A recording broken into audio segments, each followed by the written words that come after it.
Olá, professor Maicon falando. Hoje vamos fazer a resolução das questões do caderno de Ciências Humanas, falando especificamente da questão 49 do Enem de 2023. Vamos ao texto.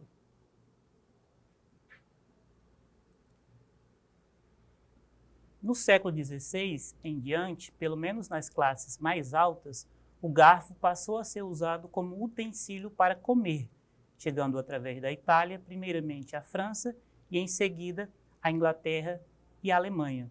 Depois de ter servido durante muito tempo apenas para retirar alimentos sólidos da travessa, Henrique III introduziu na França, trazendo provavelmente de Veneza. Seus cortesãos não foram pouco ridicularizados por essa maneira afetada de comer e, no princípio, não eram pouco hábeis no uso do utensílio. Pelo menos se dizia que metade da comida caía do garfo no caminho do prato à boca. Em data tão recente como o século XVII, o garfo era ainda basicamente artigo de luxo, geralmente feito de prata e ouro. Então, para resolver essa questão, você tem que notar que o próprio texto dá indicação da alternativa correta. Eu, inclusive, já grifei algumas partes que indicam qual a resposta correta. Então, vamos às alternativas. O processo social relatado indica a formação de uma etiqueta que tem como princípio A. Então, a formação dessa etiqueta, que é o uso do garfo nas alimentações, almoço, janta, café da manhã, se deu a partir de que princípio? Então, letra A, distinção das classes sociais. B, valorização de hábitos de higiene. Exaltação da cultura mediterrânea. Letra D, consagração de tradições medievais.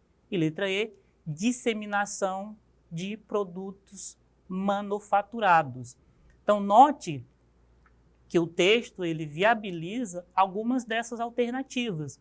Mas se você for pensar, por exemplo, na questão da alternativa E, disseminação de produtos manufaturados, o próprio garfo é um utensílio que já é utilizado desde a Antiguidade Clássica, só que servia desde o início apenas para retirar a comida da travessa. Só na modernidade, durante lá final da Idade Média e início da modernidade, é que o garfo passa a ser utilizado, sobretudo, que nem o texto fala, pelas cortes, os reis, os cortesãos. Então, se nós olharmos uma outra alternativa, por exemplo, valorização de hábitos de higiene, poderia ser, mas o texto não fala que o garfo passou a ser utilizado por questões higiênicas. Na verdade, o garfo ele passou a ser utilizado nesse momento de transição entre capitalismo e feudalismo, quando a nobreza passou a utilizar novos elementos para se distanciar da burguesia. Então, a única alternativa que o texto fala com maior propriedade é que nesse ato de etiqueta há uma clara distinção das classes sociais. Então, a resposta correta é letra A. Então, se você achou essa questão fácil ou difícil, deixe nos comentários. Considero ela particularmente uma questão fácil, porque o texto já dá várias indicações de que é a letra A, que existe nesse processo uma diferenciação de classes sociais. Nos vemos na próxima aula para comentar uma nova questão.